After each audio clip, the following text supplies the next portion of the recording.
Hello again, economics students. So in this video, we're going to do a surplus. Firstly, there's two things that will cause a surplus. There is a decrease in demand or an increase in supply, which are the opposite of the things that would cause a shortage. And I guess you can think about a surplus as the opposite of a shortage, because in this case, we have too much stuff, and it's where quantity supplied is greater than quantity demanded. Okay, so you can think about where we're just past Boxing Day and you have these huge sales at Southland and Chadstone and Myer and David Jones, and that's really just to clear a surplus. It's just businesses trying to clear out their excess stock. That's what a surplus is. So let's see what this looks like on a demand and supply diagram. Here we have a decrease in demand. So we're going to start with a decrease in demand, which is illustrated by a shift to the left. And again, I should label this the gas market. You could do this for any market, but I'm going to continue on with the gas market. So there is a decrease in demand. Maybe that's due to a decrease in the price of a substitute good, like solar panels or some other form of energy, which might encourage homeowners to transition, aid the transition to green energy. And that will mean there's less demand for gas.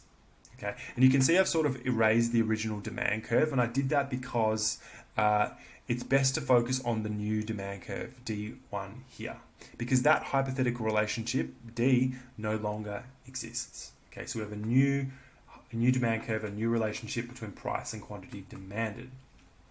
So we already know where equilibrium is, right? We know it's going to be here, but we're going to do the same thing we did in the other video, where we're going to trace across from the original equilibrium and see where we hit the new demand curve, which is here. So that's quantity demanded at the current equilibrium price, and continue along till we hit the original supply curve, and that's quantity supplied at the original equilibrium.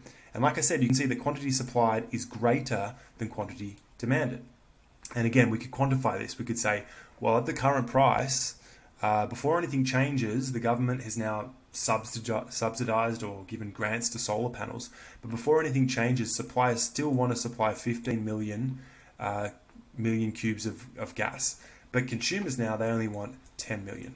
Okay, so we can quantify this surplus as being 5 million units of gas. We have too much stuff.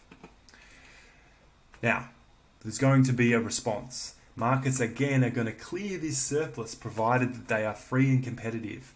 They're not going to waste this gas. They'll be efficient.